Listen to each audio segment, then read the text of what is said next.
ರಾಜ್ಯಾಧ್ಯಕ್ಷರ ನೇಮಕ ಮಾಡಬೇಕಾಗಿತ್ತು. ಆದರೆ ಅದು ಆಗಲಿಲ್ಲ. ಇಲ್ಲಿ ಯಾರೋ ಒಬ್ಬ ಬ್ರೋಕರ್ ಇರ್ತಾನೆ, ಯಾರೋ ಏನೋ ಒಂದು ಕಾಣಿಕೆ ಕೊಡ್ತಾರೆ, ಕಪ್ಪ ಕಾಣಿಕೆ. ಆ ಕಾಣಿಕೆ ತಗೊಂಡು ಅವ್ರಿಗೆ ಬೇಕಾದವ್ರನ್ನ ನೇಮಕ ಮಾಡೋದು. ಸಂಘಟನೆ ಅಂತಂದ್ರೆ ಎಲ್ಲ ಜಿಲ್ಲಾಧ್ಯಕ್ಷರುಗಳು ಮತ್ತೆ ಪದಾಧಿಕಾರಿಗಳ ಅಭಿಪ್ರಾಯ ಪಡೆದುಕೊಂಡು ಸಂಗ್ರಹಿಸಿ ಒಬ್ಬ ರಾಜ್ಯಾಧ್ಯಕ್ಷ ನೇಮಕ ಮಾಡೋದು ಒಂದು ಪ್ರಕ್ರಿಯೆ ಇದೆ. ಅದು ಯಾವುದನ್ನೂ ಮಾಡದೆ ಎಲ್ಲೋ ಕೂತ್ಕೊಂಡು ಯಾರವ್ರಿಗೆ ಕಪ್ಪ ಕಾಣಿಕೆ ಕೊಡ್ತಾರೆ ಅಂಥವ್ರನ್ನ ನೇಮಕ ಮಾಡೋದು ಇದು ಒಂದು ತಪ್ಪು ಸಂದೇಶ. ಇದು ಆದ್ದರಿಂದ ಅವ್ರಿಗೆ ಬೇಕಾದವರು ಯಾರು ಕಾಣಿಕೆ ಕೊಡ್ತಾರೆ ಅಂಥವ್ರನ್ನ ಮಾಡೋದನ್ನ ವಿರೋಧಿಸಿ ಎಲ್ಲ ಜಿಲ್ಲಾಧ್ಯಕ್ಷರುಗಳು ಇವತ್ತು ಬೆಂಗಳೂರಲ್ಲಿ ಗಾಂಧಿ ಭವನದಲ್ಲಿ ಜಿಲ್ಲಾಧ್ಯಕ್ಷರುಗಳು ಚಂದ್ರಶೇಖರ್ ರಾಜೇಂದ್ರ ಅವರ ಟೀಮ್ ಆರ್ಮಿಯನ್ನು ವಿರೋಧಿಸಿ ಇವತ್ತು ಮಂಜಿತ್ ಸಿಂಗ್ ನೋಟಿಯಾಲ್ ಅವರ ಸಂಘಟನೆ ಜೊತೆ ಬಂದಿದ್ದಾರೆ. ಯಾಕಂತ ಹೇಳಿದ್ರೆ ಯಾರನ್ನಾದರೂ ನೇಮಕಾತಿ ಮಾಡಬೇಕಾದಾಗ ಆ ಸ್ಥಳೀಯರ ಅವರ ಒಂದು ಅಭಿಪ್ರಾಯ ಪಡೆದುಕೊಂಡು ಒಬ್ಬ ರಾಜ್ಯ ಅಧ್ಯಕ್ಷನ ನೇಮಕ ಮಾಡಬೇಕು ಮತ್ತು ಪದಾಧಿಕಾರಿಗಳ ನೇಮಕ ಮಾಡೋದು ಆ ನಿಯಮ ಇದೆ. ಅದನ್ನು ಬಿಟ್ಟು ಅವರೆಲ್ಲೋ ಕೂತ್ಕೊಂಡು ಅವ್ರಿಗೆ ಯಾರು ಕಾಣಿಕೆ ಕೊಡ್ತಾರೆ ಅಂಥವ್ರನ್ನ ಈ ಡಿಕ್ಟೇಟರ್ಶಿಪ್ ಇದೆಯಲ್ಲ ಇಲ್ಲಿ ನಡೀತಾ ಇತ್ತು. ಅದನ್ನು ವಿರೋಧಿಸಿ ಇವತ್ತು ಎಲ್ಲ ಜಿಲ್ಲಾ ಅಧ್ಯಕ್ಷರುಗಳು ಎಲ್ಲ ಒಗ್ಗಟ್ಟಾಗಿ ಬೆಂಗಳೂರಲ್ಲಿ ಸೇರಿಕೊಂಡು ಇದು 2ನೇ ಸಭೆ. ಇದು ಮುಂಚೆನೂ ವಾರ್ನಿಂಗ್ ಕೊಟ್ಟಿದ್ವಿ, ಇದು ತಪ್ಪಾಗಿದೆ ನೀವು ತಿದ್ದುಕೊಳ್ಳಿ ಅಂತ ಹೇಳ್ಬಿಟ್ಟು ದಾವಣಗೆರೆಯಲ್ಲೂ ನಾವು ಅವ್ರಿಗೆ ಹೇಳಿದ್ವಿ, ಟೈಮ್ ಕೊಟ್ಟಿದ್ವಿ. ಆದರೆ ಅವರು ತಿದ್ದುಕೊಳ್ಳಲಿಲ್ಲ.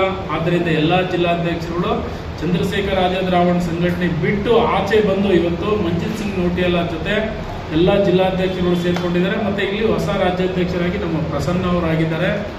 ಸೊ ಆದ್ದರಿಂದ ಇವತ್ತು ಸಭೆ ಮಾಡಿ ಮುಂದಿನ ಏನು ಸಂಘಟನೆ ಯಾವ ರೀತಿ ಕಟ್ಟಬೇಕು, ಯಾವ ರೀತಿ ಹೋರಾಟ ಮಾಡಬೇಕು, ನಾವು ಒಂದು ಸೈದ್ಧಾಂತಿಕವಾದ ಹೋರಾಟ ಕಟ್ಟಬೇಕು ಬಾಬಾ ಸಾಹೇಬ್ರದ್ದು ಮತ್ತು ಕಾಂತಿರಾಮ್ ಅವರದ್ದು, ಮತ್ತು ಸಾಂವಿಧಾನಿಕವಾಗಿ. ಆಮೇಲೆ ಮುಂದೆ ನೆಕ್ಸ್ಟ್ ನಾವು ಕೇಡರ್ ಕ್ಯಾಂಪ್ ಮಾಡೋದು, ರಾಜ್ಯದ ಯಾವ್ಯಾವ ಸಮಸ್ಯೆಗಳಿದ್ದಾವೆ, ರಾಜ್ಯ ಮಟ್ಟದಲ್ಲಿ ದಲಿತರ, ಅಲ್ಪಸಂಖ್ಯಾತರು, ಹಿಂದುಳಿದವರು ಯಾವ್ಯಾವ ಸಮಸ್ಯೆಗಳಿದೆ ಆ ಸಮಸ್ಯೆಗಳನ್ನೆಲ್ಲ ಸೇರಿಸ್ಕೊಂಡು ಒಟ್ಟಿಗೆ ಮುಂದಿನ ದಿನದಲ್ಲಿ ರಾಜ್ಯ ಮಟ್ಟದ್ದು ಜಿಲ್ಲಾ ಮಟ್ಟದ ಹೋರಾಟಗಳು ಮಾಡೋಕ್ಕೋಸ್ಕರ ಇವತ್ತು ಸಭೆ ಸೇರಿದೆ. ಏನು ಕರ್ನಾಟಕ ರಾಜ್ಯದಲ್ಲಿ ಇಷ್ಟು ದಿನ ಭೀಮ್ ಆರ್ಮಿ ಭಾರತ ಏಕತಾ ಮಿಷನ್ ಸಂಘಟನೆಯ ಚಂದ್ರಶೇಖರ್ ಆಜಾದ್ ರಾವಣ್ ಅವರ ಸಂಘಟನೆಯಲ್ಲಿ ನಾವೆಲ್ಲರೂ ಕೂಡ ಕೆಲಸ ಮಾಡ್ತಾ ಇದ್ವಿ.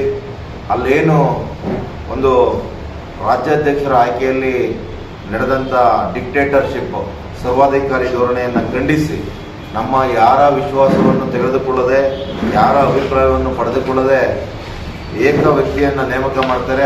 ಆ ವ್ಯಕ್ತಿ ಈ ಹಿಂದೆ ಕೆಲಸ ಮಾಡ್ತಕ್ಕಂಥ ರಾಜ್ಯ ಪದಾಧಿಕಾರಿಗಳಾಗಲಿ ಜಿಲ್ಲಾ ಅಧ್ಯಕ್ಷರುಗಳನ್ನಾಗಲಿ ಯಾರನ್ನೂ ಕೂಡ ಕರೆಯದೇ ಸಭೆ ಮಾಡ್ದೇ ಅವರು ಏಕಾಏಕಿಯಾಗಿ ಒಂದು ಕರ್ನಾಟಕ ರಾಜ್ಯದ ಟೂರ್ ಪ್ರೋಗ್ರಾಮ್ ಮಾಡ್ತೀವಿ ಅಂತೇಳಿ ಮಾಡ್ಕೊಂಡು ಅಲ್ಲಿರ್ತಕ್ಕಂಥ ಎಲ್ಲ ಜಿಲ್ಲಾಧ್ಯಕ್ಷರುಗಳನ್ನ ಹಳೊಬ್ಬರನ್ನ ಬದಲಾಯಿಸ್ಕೊಂಡು ಬರ್ತಾರೆ. ಕೇವಲ 4 ಜಿಲ್ಲಾಧ್ಯಕ್ಷರುಗಳನ್ನ ಅವರ ಒಟ್ಟಿಗೆ ಇಟ್ಕೊಂಡು ಇನ್ನು ಮಿಕ್ಕಿದಂಥ ಎಲ್ಲ ಜಿಲ್ಲಾಧ್ಯಕ್ಷರುಗಳನ್ನ ಬದಲಾಯಿಸಿದಂಥ ಸಂದರ್ಭದಲ್ಲಿ ನಮ್ಮೆಲ್ಲ ಸ್ವಾಭಿಮಾನಿಗಳ ಜಿಲ್ಲಾಧ್ಯಕ್ಷರುಗಳು ಸ್ವಾಭಿಮಾನದಿಂದ ನಾವು ಒಂದು ಕಡೆ ಸೇರಿ, ಇಲ್ಲ ಇಲ್ಲಿ ನಮಗೆ ಸ್ವಾಭಿಮಾನಕ್ಕೆ ಧಕ್ಕೆ ಆಗಿದೆ, ನಾವು ಬೇರೆ ಸಂಘಟನೆ ಮಾಡಲೇಬೇಕು ಅಂತೇಳಿ ನಾವು ಕೂಡ ರಾಷ್ಟ್ರೀಯ ಸಂಘಟನೆ ಭೀಮ್ ಆರ್ಮಿ, ಮಂಜಿತ್ ಸಿಂಗ್ ನೋಟಿಯಾಲ್ ಅವರು ರಾಷ್ಟ್ರೀಯ ಅಧ್ಯಕ್ಷರಿದ್ದಾರೆ.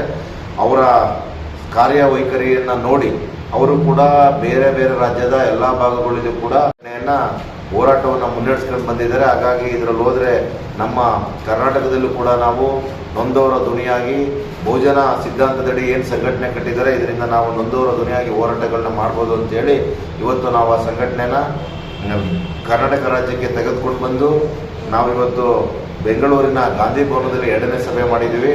ಆ 2ನೇ ಸಭೆಯಲ್ಲಿ ಕರ್ನಾಟಕ ರಾಜ್ಯದ ಜ್ವಲಂತ ಸಮಸ್ಯೆಗಳ ಬಗ್ಗೆ ಚರ್ಚೆ ಮಾಡಿದ್ದೀವಿ.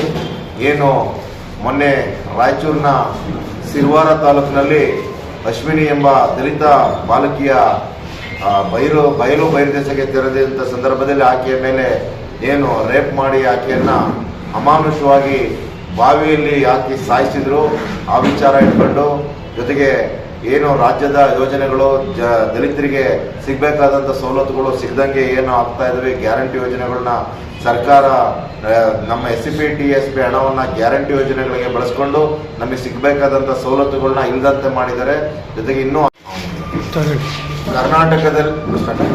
ಕರ್ನಾಟಕದಲ್ಲಿ ಈಗ ಭೀಮ್ ಆರ್ಮಿ ರಾಷ್ಟ್ರೀಯ ಸಂಘಟನೆ 2 ಭಾಗವಾಗಿದೆ. ನಾವು ಯಾವುದೇ ಕಾರಣಕ್ಕೂ ಅವರ ಹೋರಾಟಗಳಿಗೆ ನಾವು ತೊಂದರೆ ಕೊಡಕ್ಕೆ ಹೋಗಲ್ಲ. ಅವ್ರ ಹೋರಾಟಗಳು ಅವರು ಮಾಡಲಿ, ನಮ್ಮ ಹೋರಾಟಗಳು ನಾವೇ ಮಾಡ್ತೀವಿ. ಯಾರೇ ಮಾಡಿದ್ರು ಕೂಡ ಬಾಬಾ ಸಾಹೇಬ್ ಅಂಬೇಡ್ಕರ್ ಅವರ ತತ್ವ ಸಿದ್ಧಾಂತ ಆದರ್ಶಗಳನ್ನ ಇಟ್ಕೊಂಡೆ ಹೋರಾಟ ಮಾಡೋದು, ನೊಂದವರ ಧ್ವನಿಯಾಗಿ ನಾವು ಅವರಿಗೆ ಕೌಂಟರ್ ಕೊಡೋದಾಗ್ಲಿ ಮತ್ತೊಂದು ಮಾಡೋದಾಗ್ಲಿ ನಮ್ಮ ಪ್ರಮೇಯನೇ ಇಲ್ಲ. ನಮ್ಮ ಹೋರಾಟದ ಶಕ್ತಿ ಮೂಲಕ ನಾವು ಅವರಿಗೆ ಉತ್ತರ ಕೊಡ್ತೀವಿ. ಭೀಮ್ ಆರ್ಮಿ ಅವರ ಇದರಲ್ಲಿ ಕೆಳಗಡೆ ಭಾರತ್ ಏಕತಾ ಮಿಷನ್ ಬರುತ್ತೆ, ನಮ್ದು ಭೀಮ್ ಆರ್ಮಿ ಜೈ ಭೀಮ್. ನಾವು ಚಂದ್ರಶೇಖರ್ ಆಜಾದ್ ರಾವಣ ಅವರದು ಮತ್ತೆ ರಾಷ್ಟ್ರೀಯ ಅಧ್ಯಕ್ಷರು ವಿನಯ್ ರತನ್ ಸಿಂಗ್ ಅವ್ರದ್ದು ಹಾಕಲ್ಲ. ನಮ್ಮ ರಾಷ್ಟ್ರೀಯ ಅಧ್ಯಕ್ಷರು ಮಂಜಿತ್ ಸಿಂಗ್ ನೋಟಿಯಾಲ್ ಅವ್ರದ್ದು